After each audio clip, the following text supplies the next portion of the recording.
Hey guys, this is Gragan, and today I'm going to be taking you on a tour of the nice freeware wavetable synthesizer known as Eclipsis. It's not very well known.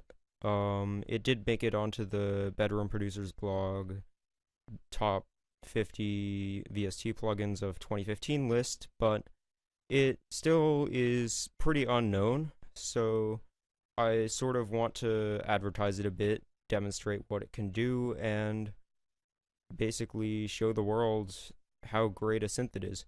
So, I'm going to be doing a bunch of tutorials on this in all likelihood.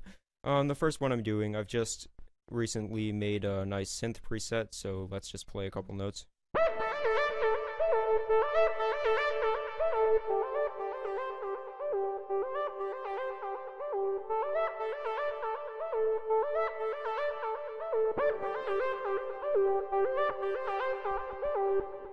So sort of to demonstrate how this works, first of all, we have our wavetable here.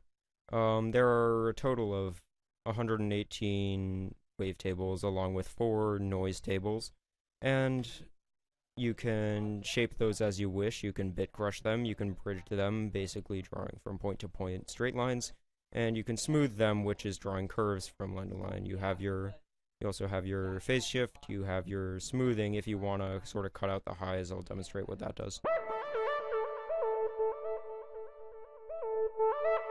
Sort of just quiets it down a bit. You can destune stuff. Semitones and fines as well. You can envelope it, so attack, decay, sustain, release, that's standard.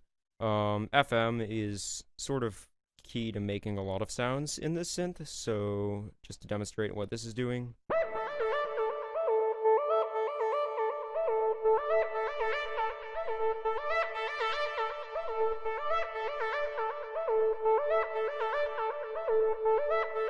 Just gonna put it back to about where it was, and then you can change it by frequency, pitch, or velocity.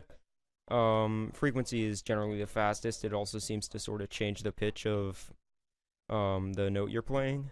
Pitch is a bunch slower, but still pretty fast. Velocity, if I demonstrate how quickly this moves, if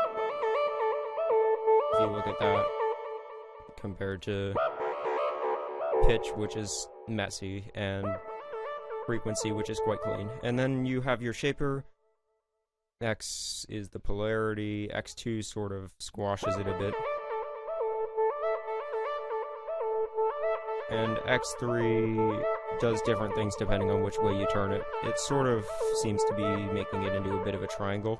I stayed away from the shaper normally because I don't quite understand what it does, but it's pretty useful at times. Next you have a filter. There's one for every oscillator. A bunch of different options here. Cutoff, resonation, and key tracking. And you can also modulate the cutoff, which has less wavetables, but still that's a good array.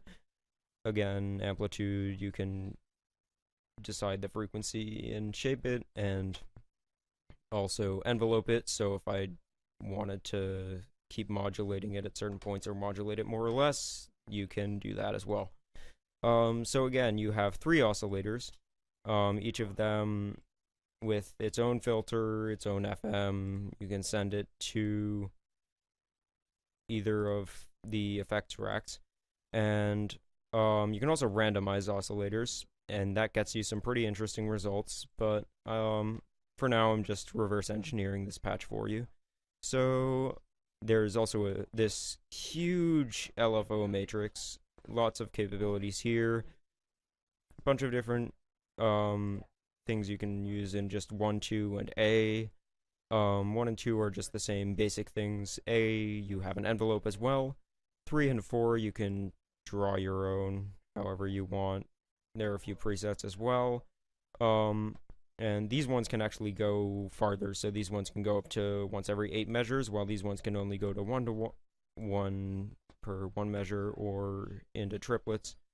And then LFOB is the same as A, but with 3 and 4's capabilities. And you have, I believe this is 9 things you can modulate among all of these parameters.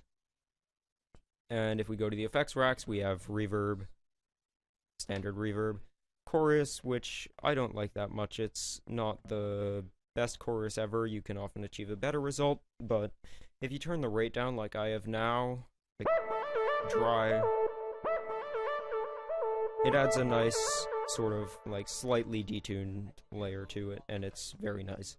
And then you have your standard delay, you can sync it or not, and feedback. Mixed level for, I think, all of these is 50 is equally wet and dry, 100 is 100% wet, 0 is all dry. And probably the most interesting part of this patch, and maybe the synthesizer in general, quite arguably, is the arpeggiator. So you have your arpeggiator steps here. You can have it anywhere from 4 to 32 steps. You can have it go, again, sort of the same as the LFOs, how much you can change it, but you can also have it be a lot slower if you want to, so I could put it whenever every 8 measures and it would be a lot slower.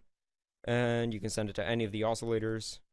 You can even randomize it, which is actually how I got this really nice line that it's created. And if I wanted to, I could change the octave up.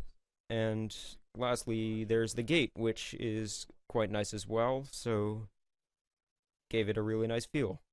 So yeah, that's about it. I hope you like this synth. And if you sort of like what you see, or want to see more tutorials, I'll be doing more of those, so go check the synth out. It's available on VST Zone's website. That's vstzone.sk. I was not sponsored by them. I'm just advertising for them. So yeah.